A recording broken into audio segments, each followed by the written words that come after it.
Olá, pessoal!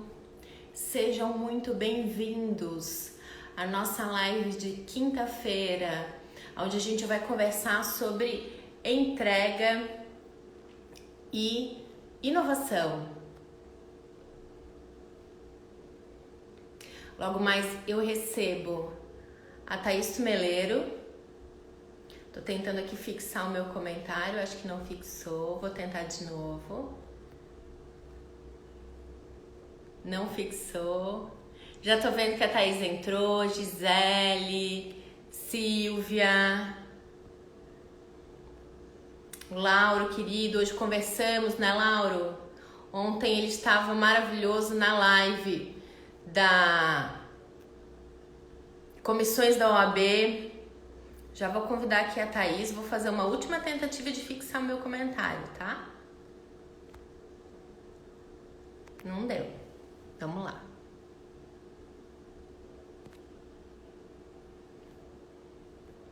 Vou chamar a Thaís. E enquanto ela entra na live, entrou. Olá, Olá! tudo bem? Tudo, e com você? Tudo certo. Para quem não Que sabe, bom. né, para alguns meros desavisados que não sabem, eu e a Thaís somos praticamente uma dupla dinâmica, né? É claro que É a gente fica verdade. agarradinho, compra um e leva o outro, mas É um combo. é um combo. Mas quero dizer o seguinte, que hoje, Thaís, a gente está abrindo a nossa pré-venda do curso Reinvente-se, onde a gente For Law tem o prazer e a honra de receber a Thaís como professora do nosso quinto módulo, justamente o módulo Inove e Vá Além, né? E dizer, então, primeiro agradecer por agora compor a nossa banca de professores e dizer que a gente está muito feliz de te ter aqui também. Eu que agradeço, Luana. Queria agradecer, enfim, toda a equipe da Farlaw, de novo, pelo convite da live e o convite do curso. Eu estou muito feliz pelo curso, estou super animada. Tá incrível, os módulos estão incríveis, o conteúdo, os professores estão demais, então estou super feliz mesmo. Eu vou falar um pouquinho do curso rapidinho, a gente já entra na nossa live e depois no final eu já dou a dica para quem está afim, tá? O que é o curso Reinvente-se? Ele é um curso que foi todo pensado, projetado para quem está entrando na advocacia ou está retornando porque deu uma pausa, por qualquer razão, ou então quem está na advocacia, mas está meio acomodado. É para isso, é um curso para dar uma chacoalhada mesmo, tá? E o que a gente vai falar nesse curso? A gente vai falar sobre planejamento de carreira, lifelong learning, inovação, produtividade. A gente vai falar sobre planejamento tributário, vamos falar sobre análise de risco, vamos falar sobre como exercer a advocacia, como fazer essa transição de carreira, o que preciso, como mapear o mercado. Tudo isso está no curso, tá, gente? Ele é um curso bem completo, são 6 semanas e a gente optou, né, nesse curso, no Reinvente, porque a gente acha que tem tudo a ver com a temática, por fazer um curso ao vivo. Então, durante 6 semanas, 2 vezes por semana, a gente vai estar junto para fazer justamente esse processo de transformação com vocês. A gente não quis simplesmente dar um conteúdo, entregar e aí, né, cada um se vire como der.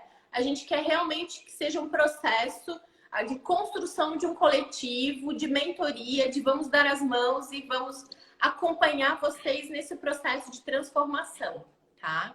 Depois a gente fala um pouco mais. O nosso quinto módulo, justamente, que conta com a presença da Thaís, é um módulo que a gente vai falar sobre o que nós vamos pincelar hoje na nossa live. E aí eu queria, que é tudo que a Thaís mais gosta de falar e estudar, tá? Que é inovação, que é pensar diferente, que é se transformar, que é atuar de modo muito mais eficiente, né? E aí, quando a gente fala de tudo isso, eu queria começar falando de produtividade. E aí, quero fazer uma provocação, tá? Gente, eu tô com os comentários abertos, então se vocês vão participando. A live é de todo mundo, tá? Mas quero fazer uma provocação, porque quando eu penso em produtividade na advocacia, nesses anos todos de advocacia, eu sempre penso no estereótipo do advogado. Parece que, Thaís, eu não sei se tu tens essa mesma sensação que eu, que é quase que um pré-requisito para ser advogado é estar inscrito na OAB, check. Viver ocupado, correr loucamente, não é? É verdade. Para nada. Ele é um pré-requisito na advocacia. Se algum de vocês não tá assim, vocês estão fazendo alguma coisa errada. Ou certa. Ou muito certa. Não é? Verdade. Aham, é verdade. Cada vez mais, quando a gente conversa com advogados, assim, é unânime o estou corrido, não temos tempo para nada, vivo sobrecarregado, vencendo prazos, vencendo compromissos. Então, essa é uma máxima, assim, dos profissionais. Não é por nada que a profissão do advogado é considerada uma das profissões que é tão desgastante, né, tão estressante. Então, acho que fica aí o desafio do nosso papo de hoje, né? E de ressignificar produtividade e eficiência, eu acho. Eu queria fazer um link com essa, quando a gente fala de produtividade e eficiência, e que a gente precisa, nesse processo de transformação que a advocacia, que o mercado jurídico vem passando, e que o advogado, se ele não está passando, ou ele já passou, ou ele vai passar, ele tem que ressignificar uma série de conceitos. Um deles é essa ideia equivocada de produtividade, né? Que me remete a uma indicação da ForLaw. No nosso ForLaw Indica, a gente já indicou o livro Sociedade do Cansaço, que é um livro do Byung-Chul Han. Posso ter errado o nome dele. Mas ele é um livro super curtinho. Então, assim, é uma indicação bem legal. Lê, assim, numa noitinha, sabe? Mas ele faz um caminho, uma construção muito interessante do que é a nossa sociedade hoje. Ele fala que a gente vive na sociedade do cansaço ou sociedade do desempenho. E aí tem tudo a ver com essa ideia de eficiência e produtividade, do que para mim é eficiência e produtividade. Ele faz o caminho de... A gente veio dessa sociedade moderna, né? Do sujeitinho que, então... Ele trabalhava, ele vivia muito provocado pelo externo. A sociedade impunha, o chefe, né? A escola e tudo mais. E a gente veio caminhando e se transformando por uma sociedade onde essa pressão toda, ela não está fora. Ela está dentro. Ela é do sujeito. O livro que eu coloco nos comentários é Sociedade do Cansaço. Vou falar aqui, tá? É muito bom, recomendo muito. É uma baita reflexão, tá? Então, e aí ele inclusive faz uma analogia para... Ele descreve quem é esse sujeito que vive nessa sociedade do cansaço, que é o sujeito que é autocentrado, a pressão por melhor desempenho parte dele, e aí a coisa de não ter limites, porque não tem ninguém dizendo faça, faça, faça. Às vezes tem, né?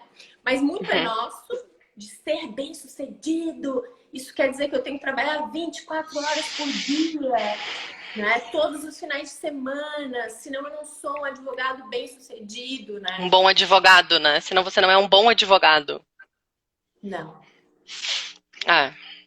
Eu acho, Luana, que a gente está num cenário de excessos de muita coisa, excesso de estímulo, excesso de metas, excesso de desafios, excesso de comparação com os outros. A nossa régua nunca está medida com a gente, a nossa régua sempre está medida com alguém.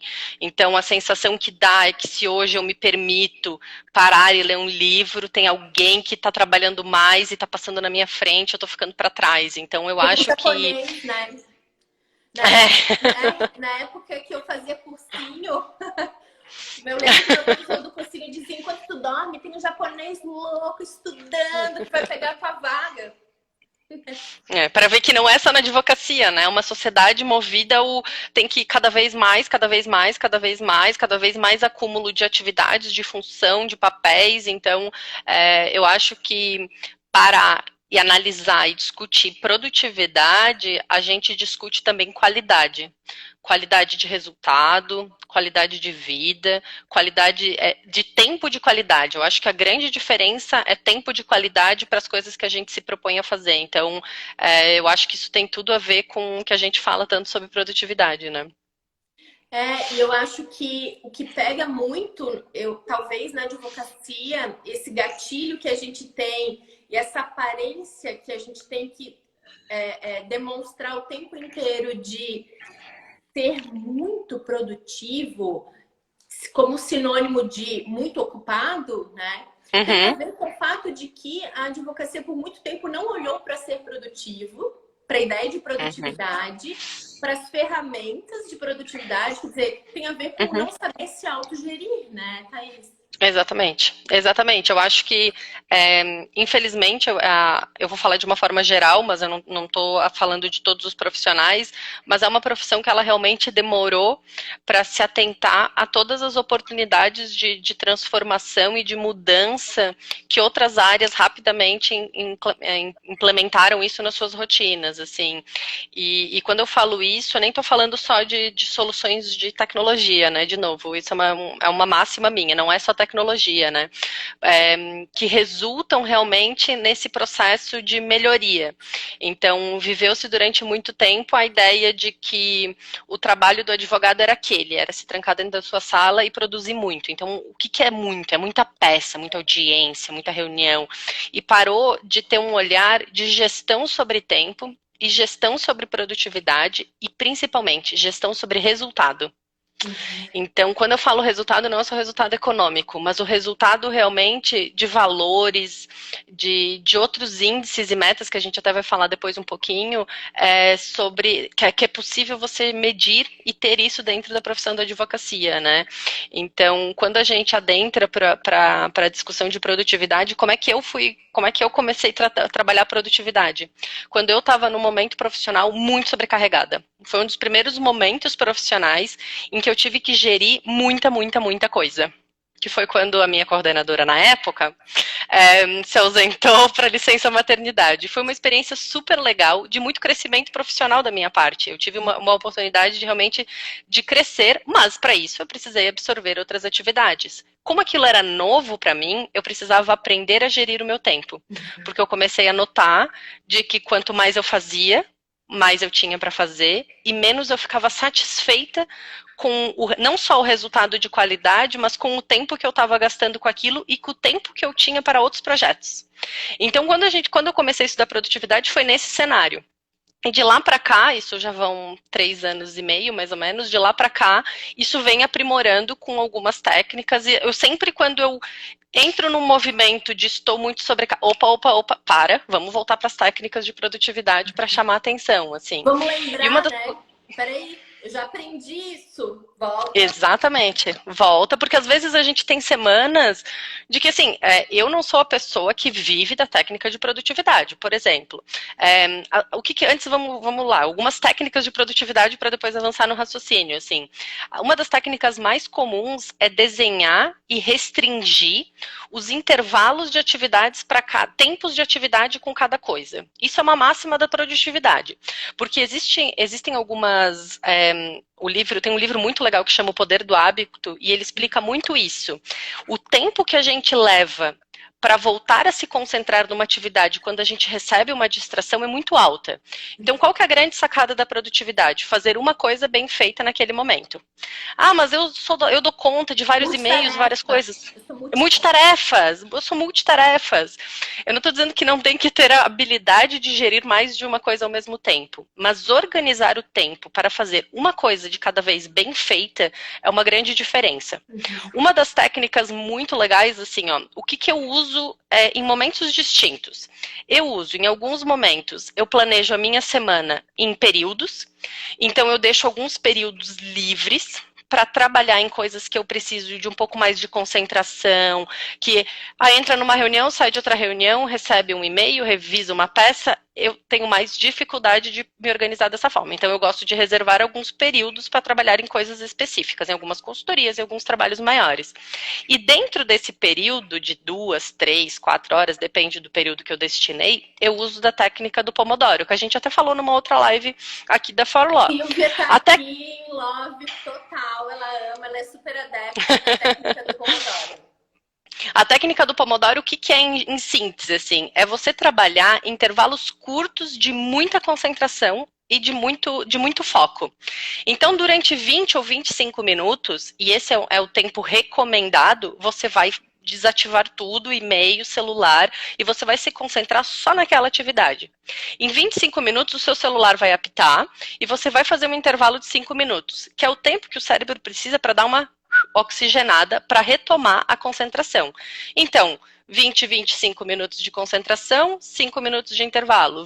Por que eu falo 20 ou 25? Tem gente que funciona com 20, tem gente que funciona com 30. Depende da atividade, da complexidade da atividade. E do meu cansaço, eu também vario. Às vezes é 20, às vezes é 30. Eu também. Eu acho que é a coisa mais ideal. E assim, o exercício de fechar e-mail, desativar a notificação e se concentrar é um exercício que é muito difícil pra gente. Não, porque a gente está estimulado o tempo todo, né? Eu vou sugerir só uma coisa para quem estiver nos ouvindo ou vendo a live, porque ela fica salva. Quer ver o que é realmente um gatilho desconcentrador? Desative todas as notificações do teu celular. Uhum. Não precisa Reduz nada, estímulos. Não precisa desinstalar nada. Só desativa a notificação. Desativar notificação é vida. É qualidade de vida. É tu não ficar de sobressalto meu Deus, um e-mail. Meu Deus, ninguém vai, a não ser que você, né? O Bruno tá rindo, mas é verdade.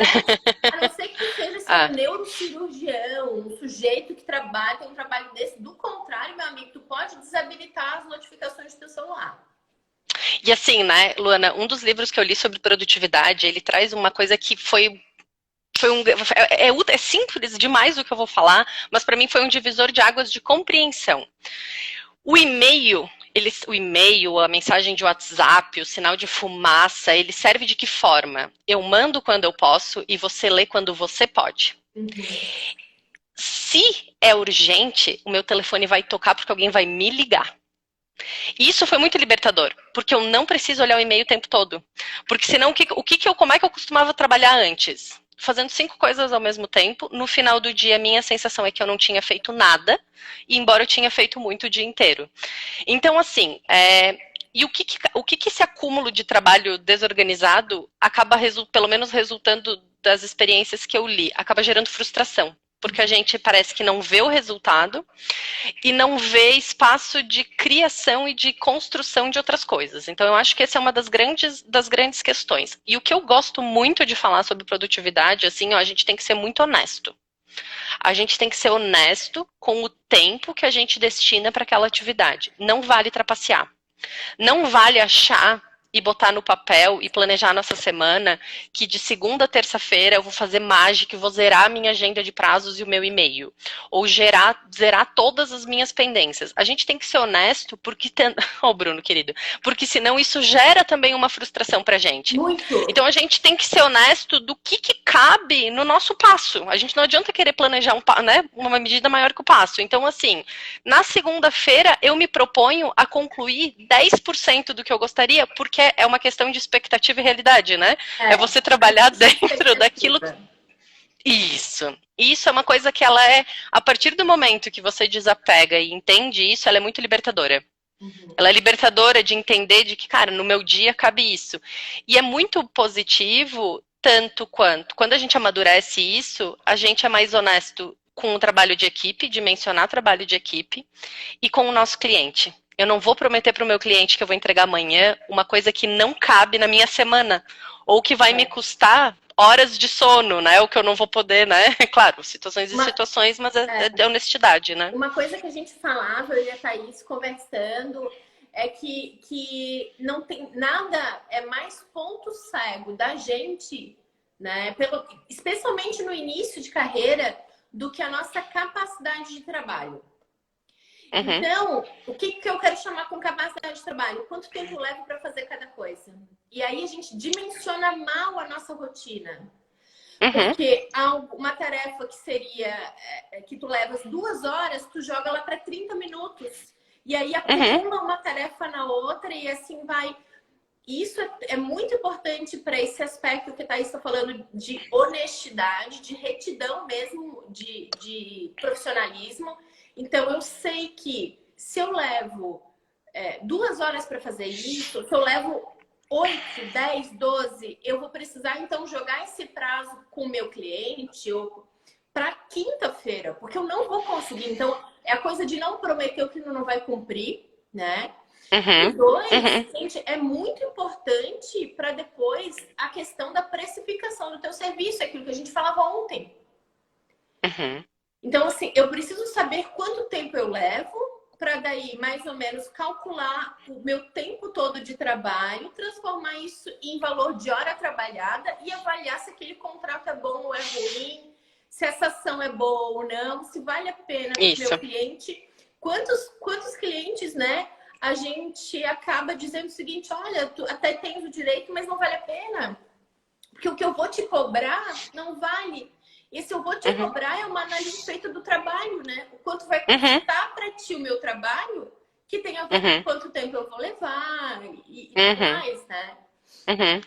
E Ah, isso, e chegar nesse ponto de maturidade de entender o valor da nossa hora e o quanto tempo a gente leva, é uma coisa que durante muito tempo eu demorei para prestar atenção no quanto tempo eu precisava. Mas quanto tempo tu leva para fazer isso? Ai, meu Deus do céu, deixa eu ver, porque eu tinha que resgatar históricos, mas eu não reparava nisso, assim. uhum. E o que uma das coisas em produtividade que eu acho muito legal é que a gente precisa ter claro que o nosso dia, pelo menos eu vou falar da minha realidade de advocacia, né? Que, enfim, envolve uma série de atividades e responsabilidades aleatórias, digamos assim, em vários aspectos. É, a gente precisa ter um momento de vencer o volume de e-mail, precisa ter um momento de produtividade, isso dentro de uma semana, dentro de um dia. Então, o que, que eu tenho feito? Eu venço e-mail 2 vezes por dia. Uhum. Eu venço e-mail 2 vezes por dia. Porque se o meu e-mail vira, porque senão eu acabo eu trabalhando para o meu e-mail e não o meu e-mail trabalhando para mim. Então, isso é uma das coisas que eu faço. E num primeiro momento, assim, parece meio antipático, assim, nossa, você não responde o e-mail? Claro que se eu vejo que um e-mail é importante, se eu estou resolvendo outra coisa, a gente conduz isso da medida da necessidade. Mas é importante essa delimitação, inclusive de dizer não. Não, eu agora não vou responder esse e-mail porque ele não é importante. Ele pode esperar até o meu próximo horário de e-mail. E a outra coisa que eu acho assim que é muito bacana dentro desse espaço, antes a gente falava em honestidade. A gente tem que ter um coeficiente e uma margem, porque a gente é advogados. Nós vamos ser contatados e surpreendidos por assuntos inesperados de clientes que precisam de socorro. A gente não pode ser hipócrita também de que A a gente tem coisa que ter uma funciona, margem para demanda de tem que última ter. hora. Tem que ter. Tem que ter. A gente tem que ter onde né, assim, apertar para isso, assim. E eu acredito muito, e da experiência própria de quem vem, enfim, tentando construir outros projetos dentro da advocacia, dentro do trabalho do dia a dia, a gente precisa destinar um tempo de construção do que é médio e longo prazo. Porque senão a gente vira refém de apagar incêndio. E a gente é campeão em apagar incêndio na advocacia. A gente foi treinado para resolver problema. Treinados o tempo todo para, Ser um absorvido pelas e-mail demandas do absorvido. dia a dia. Exatamente, Aí, exatamente. quando a gente fala o seguinte, planeje sua carreira, planejamento de carreira é muito importante. Onde é que tu queres chegar? Em que lugar que tu estás desse caminho? Muita gente fala assim, mas eu não tenho tempo. Tem aquela máxima de eu não ganho dinheiro porque eu trabalho demais, né? Quem trabalha muito não ganha dinheiro, né? Isso tá ligado ao quê? Porque eu não tenho tempo de pensar. Uhum, Agora, se você é uma pessoa que está nessa situação, que esse é um dos pontos que a gente vai bater bastante no curso, porque eu não acredito em evolução de carreira, são aquelas crenças, né? Claro, tem gente que evolui sem planejar nada, mas eu realmente não acredito muito nisso. Acho que, de um modo geral, isso não funciona. Se você é um daqueles que está pensando, está ouvindo a gente, está pensando o seguinte, cara, não tem tempo para isso, amigo, arrume tempo para isso.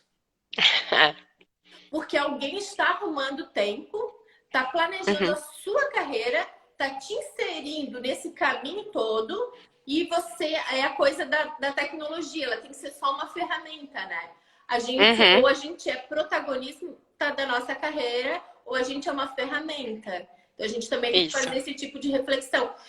Isso que a Thaís está colocando, ela está trazendo várias dicas. Eu vou depois compilar tudo isso, tá? Mas o que ela falou agora é de uma preciosidade que é separe um tempo da sua rotina de hora produtiva, entendeu? Não é assim, no final de semana, não. Isso é hora produtiva. Isso é hora não faturável, mas é hora produtiva. Para pensar. Para planejar as tuas tarefas de médio e longo prazo. Cara, isso é crucial, Thaís. Tu tá certíssima. No começo exige uma disciplina mesmo, assim, de se policiar muito fortemente sobre manter isso. Significa que eu deixo de atender um cliente por causa de um... Não é isso. Mas significa que o quê? Que eu destino um momento da minha semana para a construção desses projetos. Alguns são internos e alguns são com, enfim, voltado para o externo. Mas criar ideia é o seguinte, eu estou falando muito em bloco de semana, porque eu trabalho muito com planejamento semanal, mas tem algumas atividades que eu me policio para quinzenalmente. Por quê? Porque no final de 2 meses já foram pelo menos 4 etapas, vamos pensar se eu faço isso quinzenalmente, que eu consegui produzir alguma coisa dentro desse projeto que eu me propus.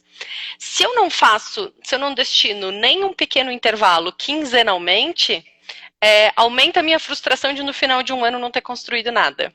Aí a gente vai, né? Começa assim com a construção, e daí, a partir do momento que você consegue organizar isso, gerar mais resultado e gerar principalmente satisfação, gera mais motivação de construção. Eu penso muito nisso, assim, eu acredito muito nisso. Então, por isso que a produtividade me encanta tanto, junto com a inovação. Eu vou indicar um outro livro, porque a Thaís falou uma coisa que na hora vocês sabem que eu sou uma devoradora de livros, é um fato, né? Eu vou indicar um outro livro que eu tô lendo e vai logo pro Forline Indica, que é Garra, o nome do livro. Eu indico fortemente esse livro. Ele é um livro assim, ó, inspirador. Adoro pesquisas e dados, ela trabalha muito com isso. Ela pesquisou o que leva as pessoas a ter a garra na vida. E uma das coisas que ela fala e que a Thaís trouxe agora, que para a gente ter garra, um dos elementos tem a ver com desenvolvimento focado, né? Desenvolver uma atividade de forma focada. Constância, né? E tudo mais. E ela diz o seguinte, isso nem sempre é algo prazeroso. É coisa do atleta que tem que treinar todo dia, né? É cansativo, às vezes é desgastante, pô, tu não quer ir, enfim, né? Quantas atividades na nossa vida são assim? E aí a gente vai mais um pouco, e vai mais um pouco. Mas aonde é que tá o prazer disso tudo? Por que esse sujeito não desiste? Porque essa ideia de... Não, mas peraí, eu vou planejar isso e a satisfação de ver que aquilo que eu tô planejando, eu tô realizando, eu tô cumprindo... É aquilo que me leva de novo a fazer, a me organizar, a separar um tempo, né? É isso mesmo. Eu acho que tem muito disso, assim, tem muito de... e depois que isso vai sendo inserido na rotina, e depois que a gente vê que é possível, né, eu acredito muito no testar. Eu acho que a gente tem que testar o que funciona para cada um de nós. Então, depois que a gente testa, valida...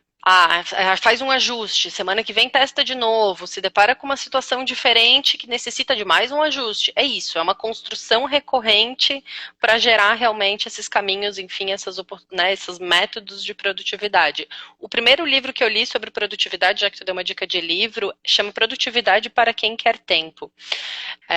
Para mim foi assim, abriu as minhas portas para esse estudo, assim, eu acho que ele é bastante, eu já emprestei, já dei para muita gente, porque eu acho muito importante assim, começar essa leitura e sem complicador, assim, sem muito... Eu não gosto de gerar muito mimimi nesse tipo de assunto para não virar uma coisa, enfim, chata, enfim, né? Na verdade, essa é uma questão, se a gente pensar bem objetiva. Se a gente sintetizar tudo aquilo que a Thaís está falando que funciona para ela, que funcionou para ela, que ela aplica e tudo mais, tem a ver com, planejamento. Primeiro, autoconhecimento, porque aí tem a ver com quanto tempo eu levo para cada coisa, como é que é a minha rotina, o que funciona melhor para mim, quais são os meus horários de maior concentração, menos concentração e tudo mais. Uhum, Dois, autoconhecimento, planejamento, organização, uhum, constância, seguir, uhum, flexibilidade, uhum, deixar uhum, margem para ser flexível. uhum, É a coisa da ser flexível é diferente do cara que fura o tempo inteiro, né? Ele para e tem que começar tudo de novo, né? É essas uhum. margens para o imprevisível mesmo. E ter um tempo pra gente, né? Para Ai, aquilo que é sim. importante também, né? Eu gosto da ideia do ócio criativo lá, do Domênico De Masi, e eu acho que aí tem tudo a ver o ócio criativo também, e esse tempo, que é um tempo de produtividade, mas não é tempo faturável, não são horas faturáveis, que aí entra na coisa da inovação, né, Thaís? Isso. Tem tudo a ver. Tem tudo a ver. Eu acho que a inovação ela está muito atrelada a isso. Apesar de muita gente ter uma impressão muito equivocada, primeiro que a inovação vira um pouco clichê, assim, as pessoas eu acho que tá virando qualquer serviço hoje leva o nome inovação no título e acho que é assim. E é E mais do eu mesmo, né? é mais do mesmo, não tem nada de diferente, não tem nada de novo, assim, porque a inovação, apesar de ela ter, enfim, muitas facetas, muitas formas, não é nada mais do que você criar algo novo ou você alterar algo que você já faz para trazer mais resultado, mais valor. Então, inovação é isso, assim. Então, quando a gente pensa em criar inovação, existe uma falsa impressão, uma falsa sensação de que, beleza, é só sentar na beira da praia que eu vou ter uma ideia milionária e de que é isso, só estou esperando a galinha dos ovos de ouro bater aqui na minha porta. E eu penso que a inovação, assim, ela requer assim como a gente falava em disciplina para produtividade, ela também requer disciplina para promover inovação. Porque a primeira coisa que eu entendo que a gente precisa trabalhar na inovação é pesquisa. A gente precisa identificar e pesquisar, tanto pesquisar conteúdos, pesquisar material e tudo mais, mas pesquisar modelos, fazer trocas com pessoas, identificar o que temos de diferente de modelos e de material. A outra coisa que a gente tem que fazer quando a gente pensa em inovação, e daí pensando na inovação, mas também na inovação na advocacia, é observar. A gente precisa ter um olhar bastante voltado de observação do que a gente está querendo promover mudança. Porque a mudança ela não precisa ser algo absolutamente disruptivo. Eu vou inventar agora um outro tipo Do zero. de eu vou inventar um direito que ninguém nunca pensou. A inovação ela pode ser tanto meio quanto fim. Ela pode ser uma solução interna para uma operação que é dificultosa, ou ela pode resultar num entregável para um cliente, num resultado numa ação. Então, pesquisa, observação, e a gente precisa ter espaço de criatividade para inovação. Isso é uma coisa que eu acho fundamental. Aí a gente retoma para a ideia de produtividade, para a ideia de dividir o nosso tempo. A gente precisa destinar um momento para promover isso. Porque o ócio criativo é isso, não é sentar e esperar a coisa acontecer, é promover esse espaço de mudança e esse espaço de construção. E eu acho que esse espaço, ele não é só de tempo, ele precisa ser um espaço de tempo e um espaço financeiro também. Porque faz parte da inovação falhar. Não é receita de bolo. E até bolo às vezes dá errado com receita, quem dirá na inovação. Porque o processo de construção da inovação, ele não é algo metodológico que você só tem um começo, um meio, um fim que você bota numa caixinha. Ele é um processo mais aberto. Então você tem que promover isso num ambiente em que você tem essa oportunidade de testar e de falhar, porque pode dar errado. Ah, mas você gastou tantas horas, é um prejuízo financeiro, ou gastou, investiu numa solução que não adianta. Isso faz parte de um processo criativo de inovação. E a outra coisa que eu acho muito legal da inovação é que, pensando na advocacia, e principalmente de quem advoga sozinho, inovar sozinho é muito difícil. principalmente quando a gente tem um perfil mais analítico do que criativo. Aí é os lados do cérebro, né? Tem uma psicopedagoga aí que se chama Leda, que está online, ela sabe tudo disso. Ela saberia me explicar isso até melhor do que eu. Mas existe a diferença do lado esquerdo e do lado direito do cérebro. Tem gente que é muito analítica, muito de raciocínio, que é o lado esquerdo. E a criatividade, a inovação, ela está muito atrelada ao lado direito. Ah, então se eu sou lógico, eu não vou ser criativo? Não, não é isso. Mas você promover a inovação e espaços de debate, às vezes em conjunto, não estou dizendo 20 pessoas. 2 é melhor que 1. 2, 3, 4 pessoas, colegas, de troca, de construção. Aí é que a coisa surge, porque a gente tem um espaço seguro de tentar falas, de testar modelos, de sugerir coisas e ir construindo isso de uma forma bastante a várias mãos, assim. Então eu acho que isso é muito bacana, assim, eu acho que é por isso que a inovação eu acho tão legal, assim, e as pessoas sempre atrelam a tecnologia. Quando alguém vem falar comigo, eles me pedem, mas que software tu usa? Gente, tecnologia, muito rapidamente, ela fica obsoleta. A tecnologia, ela nos atende hoje e daqui a quantos meses não atende mais? Olha os nossos celulares, a gente for pensar em celular, a transformação de celular que a gente teve em 10 anos. E é por isso que a inovação ela é tão interessante, porque é a capacidade que nós, enquanto profissionais, temos de constantemente promovermos esse espaço, de nos atualizarmos e promovermos mudanças naquilo que a gente faz. Então, obviamente, eu sou uma apaixonada pelo tema, né? Me emociono falando. Mas eu tinha uma coisa de sempre pensar o seguinte: eu não sou uma pessoa criativa. Não, mas isso aqui não, porque eu não sou uma pessoa criativa. E aí eu vi uma definição, quando a gente pensa em inovação e pensa em criatividade, e eu acho que assim como eu, muita gente que é do direito tem esse pensamento muito mais objetivo e analítico, e também não se vê nesse lugar de criatividade. A ideia é, porque a gente tem essa ideia equivocada de que a criatividade é algo que vai brotar, obviamente, né? Mas o Murilo Gun, ele define, ele diz o seguinte: não pensa em criatividade, pensa combinatividade, que nada mais é do que tu buscar uma porção de referência e combinar uma coisa com a outra, e dali, opa, se eu juntar isso, mais aquilo, eu posso desenvolver um serviço muito legal. Isso. Daí, talvez fica mais palpável para quem não é tão assim inovador, né? E assim, né, Luana, uma coisa que eu faço muito e que eu gosto muito é olhar o que está funcionando fora do direito. Porque quando eu comecei a trabalhar isso de forma mais aprofundada e estruturar isso, eu tinha uma dificuldade muito grande de ver essas metodologias, métodos ágeis, formas de comunicação e tantas oportunidades que eu via, por exemplo, em empresas de tecnologia, eu tinha uma dificuldade de ver isso no direito. E quando a gente começa a abrir e permitir essa análise um pouco mais ampla de que coisas da medicina podem se comunicar com o direito, coisas da tecnologia coisas da indústria, praticadas na indústria, quantos anos a gente pode trazer? O design, gente, design. Hoje em dia a gente fala cada vez mais do design se aproximar da advocacia, porque comunicar bem é uma forma super importante no nosso trabalho. Não vale mais escrever muito juridiquês, né? Então... E a ideia de que as métricas não servem para o direito, porque o direito é uma atividade intelectual. Então não tem como medir isso, não tem como medir produtividade, não tem como medir qualidade de peça, porque não tem a ver com essa coisa do direito ainda ser essa atividade artesanal, bababá. Isso é balela. A gente consegue medir, a gente consegue transportar indicadores de outras áreas e super funciona.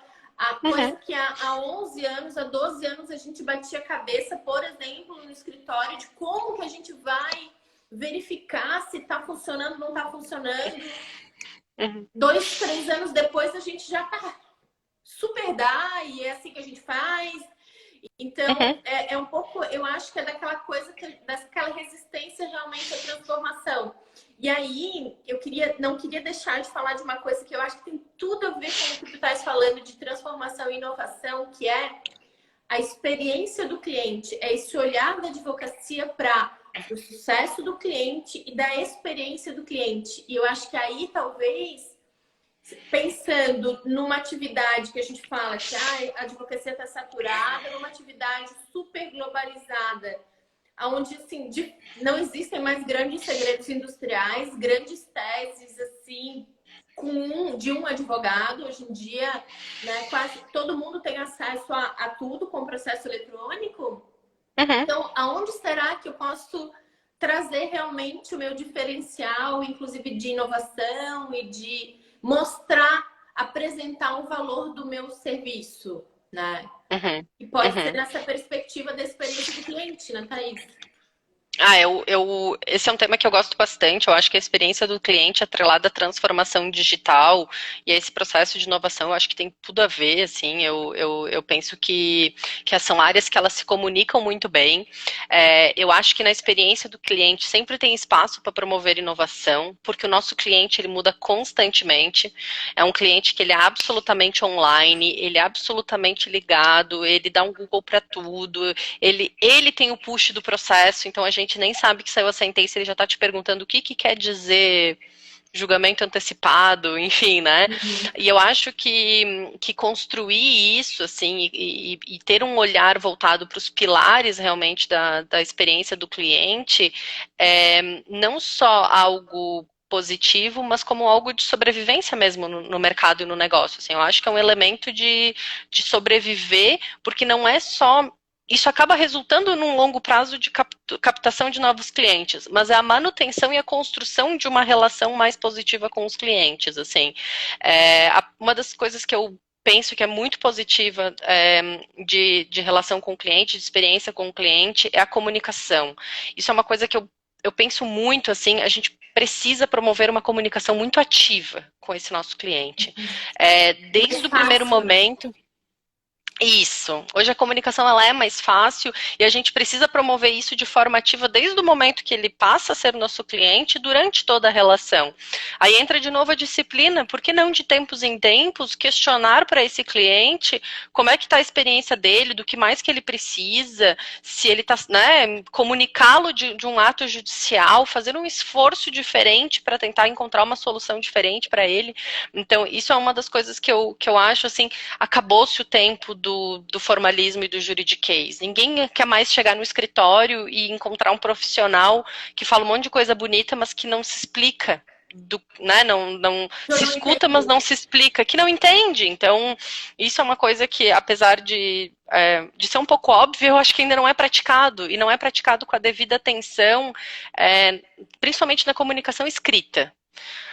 Trabalhar em entrega de documentos, de contratos, de formulários, relatório de ação de uma forma bastante visual, bastante positiva. Isso é uma coisa que realmente acho que tem muito espaço para a gente constantemente estar inovando e entregando mais valor para esses clientes, né?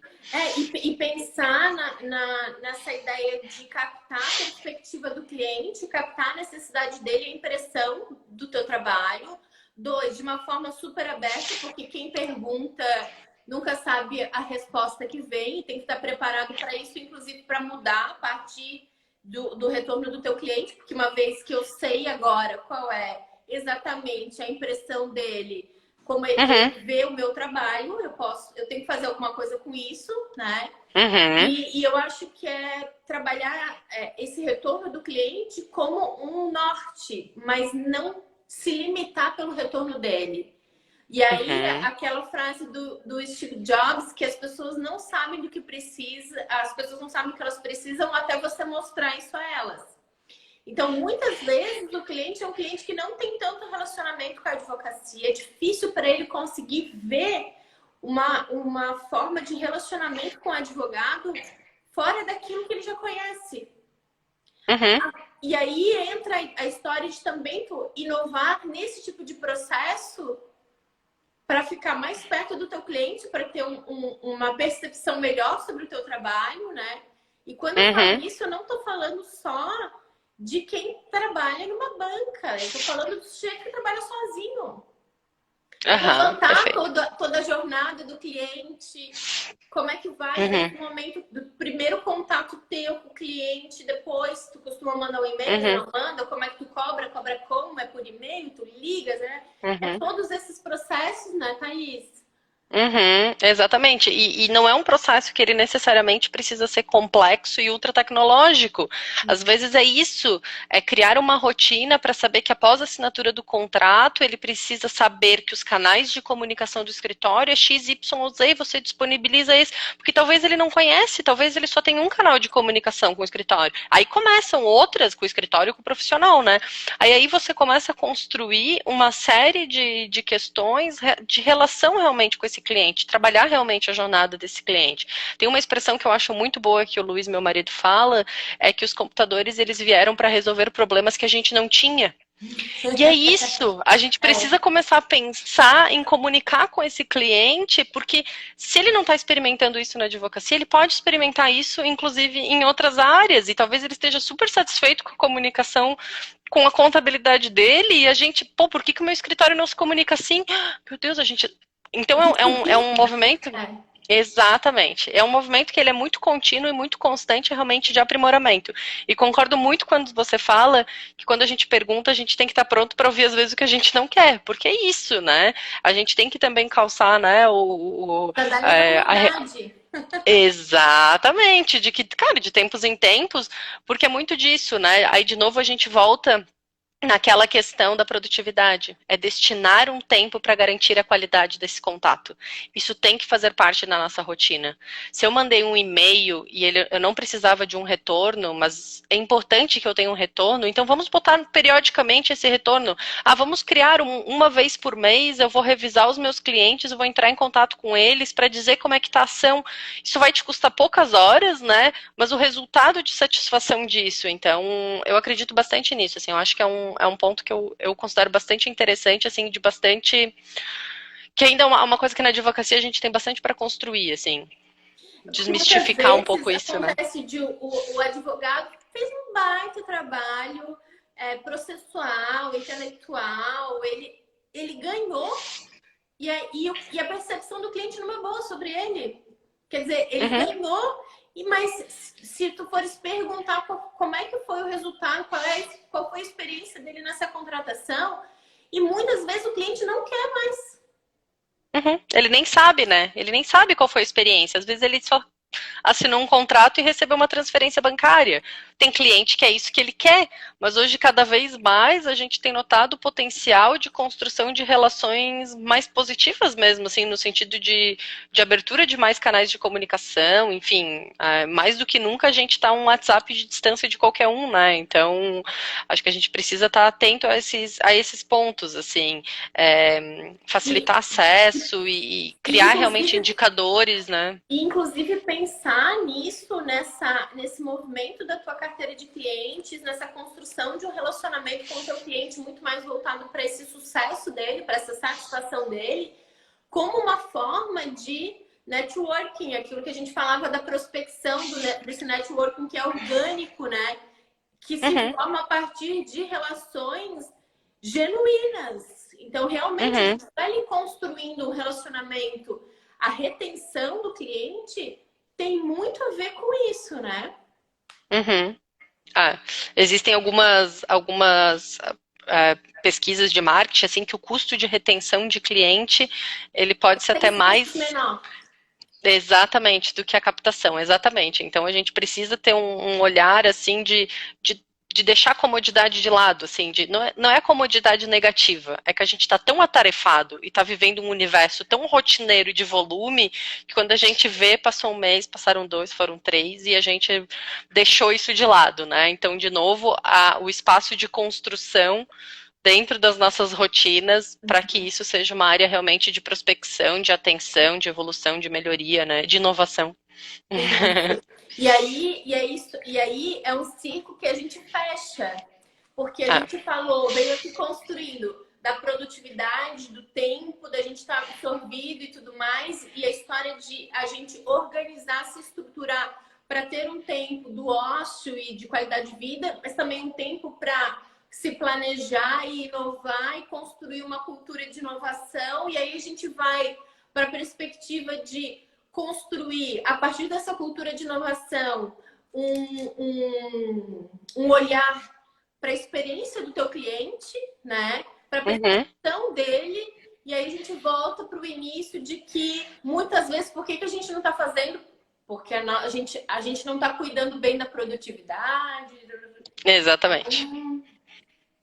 Necessariamente tudo se soma, né? Eu acho que tudo se soma para uma jornada mais positiva, mais construtiva, assim, e mesmo de satisfação, assim. Eu acho que quanto mais qualidade e resultado a gente encontra nisso tudo, em todos esses aspectos, cara, melhor é o nosso tempo para outros papéis, né? Para outras funções que a gente exerce, que muitas vezes, né, acabam faltando realmente por estar sobrecarregada, vencendo, tentando o famoso enxugar gelo, né? Sem um planejamento, assim. Mas é um esforço que ele é difícil no começo, eu acho que requer realmente uma disciplina de início, mas o resultado é bastante positivo. Bem necessário, né? E, inclusive, tirar um tempo para se qualificar, né? E aí, tudo isso que a gente está conversando aqui, a gente vai falar de forma muito, muito mais aprofundada, inclusive com sugestões de ferramentas, de como fazer, de como estruturar, de como criar uma cultura de inovação, de como ser mais produtivo, como construir essa tua rotina. Vamos falar sobre a experiência do cliente, como desenvolver, né, um entorno da experiência do cliente na tua advocacia, no nosso curso Reinvente-se, nesse módulo 5, que é o módulo que a Thaís vai lecionar junto conosco, né? E hoje a gente, agora, terminando a live, a gente já tem aberto a nossa pré-venda.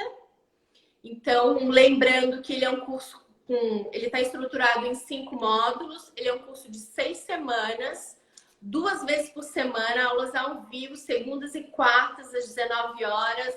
Luana, não é toda segunda que eu posto, as aulas ficam gravadas e disponíveis até o final do ano. A gente vai construir essas aulas todas a partir de uma estrutura de um perfil fechado. Então, a gente vai construir um coletivo de apoio realmente para que vocês consigam se reinventar, se renovar, iniciar a advocacia de vocês. Então, a gente vai... É uma jornada realmente. O Reinvente-se é uma jornada de 6 semanas. Não tenho tempo. É o tempo que tu não tens para planejar a tua carreira. Então, a gente vai começar falando disso, vai começar falando de planejamento de carreira, que é tanto para quem está começando quanto para quem já está. A gente está toda hora revendo o nosso planejamento de carreira também. Mapeamento de mercado. Como é que eu olho para mim para saber realmente para onde direcionar? Isso tudo a gente começa lá no primeiro módulo do nosso curso, fazendo esse início, realmente tudo começa dali. A gente está muito voltado para esse desenvolvimento dessas habilidades, tudo aquilo que a gente precisa para se transformar, o que a gente precisa construir de soft e hard skills também. Depois, esse processo de ingresso no mercado, de entrada, de mudança também de mercado, como fazer, como é que a gente estrutura isso tudo, advogando, onde é que entram todas essas questões. Então, como fazer, como exercer a advocacia de forma muito mais estratégica mesmo, tá? E aí a gente vai indo para... Estou aqui já pensar no macro, em como planejar, qual é a melhor forma de receber, como precificar, como valorar o meu serviço, como fazer.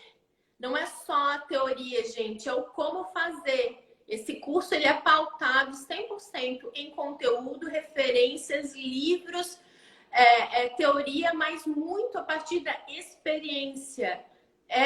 Trazer caminhos possíveis. Porque do contrário... Aí, de novo, né? Compra um livro, lê, mas é essa troca mesmo. É aquilo que a Thaís estava falando agora pra gente na live. Olha, eu comecei assim, eu fiz assado, eu uso isso, eu tenho essa referência, existe esse método, e aí a gente vai construindo a partir dali. Então, ele é um curso muito dinâmico, a gente está trabalhando muito tempo nele, dedicando muito carinho, muito conteúdo, muita hora, dessas nossas horas produtivas, muitos finais de semana, pensando em tudo aquilo que faria sentido na nossa carreira, na nossa vida, né, Thaís? tudo aquilo que a gente sentiu falta, tudo aquilo que a gente não conseguiu pegar de forma estruturada, a gente colocou e estruturou tudo nesse projeto de 6 semanas. Então, eu gosto de dizer, porque eu realmente acredito, e é isso, esse é o meu sentimento com esse curso, ele é o curso que eu queria ter feito. Então, depois de 12 anos e um mundo de experiências e atividades de docência, advocacia e tudo mais, com tudo que a gente estuda, é o curso que eu queria, é onde a gente compilou tudo isso, todas as nossas experiências, as experiências dos professores, com convidados, a gente vai trazer convidados de fora, gente também do direito, mas gente de fora, que tem um olhar de outras áreas, porque essa nova advocacia é uma advocacia multidisciplinar realmente. Então, Thaís está conosco nessa também. Começa agora a pré-venda. Como é que eu faço para comprar o curso? No nosso site www.forlaedu.com.br. Lá já está disponível a compra, né, com o preço de pré-venda. Ele é um preço bem especial realmente. E esse preço ele fica disponível só até domingo, tá, gente? Depois ele já vira para o primeiro lote. E aí, na sequência, a gente tem o segundo lote. Ex-alunos da Forlaw têm desconto. Vocês devem estar recebendo logo mais um e-mailzinho. Tem um preço especial para quem... Porque, afinal, a experiência do cliente é muito importante para a gente. Né? É isso mesmo. Manter os nossos clientes é muito importante, muito mais do que, inclusive, prospectar. Tá? Mas eu convido todo mundo para... Tá lá a descrição do curso.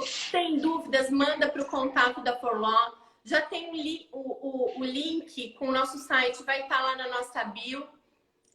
Assim que a gente terminar a live, tá? Convido todo mundo realmente para entrar nessa jornada comigo, com a Thaís.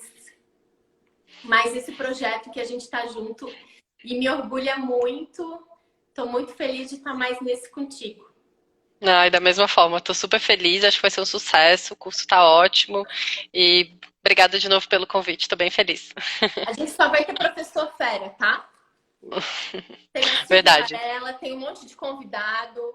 Vem com a gente, realmente, tá? Quando a gente fala vem com a Forlaw, é essa ideia de pegar pela mão mesmo, tá? Sair da coisa... Da coisa fria e do quadro e do conteúdo que eu te entrego para a gente construir junto uma experiência de aprendizagem. Gente, obrigada pela live, Thaís, obrigada. Obrigada também. A gente vai se vendo por aí nas nossas jornadas e espero encontrar vocês no nosso curso. Obrigada, boa noite para todo mundo. Tchau, gente, boa noite.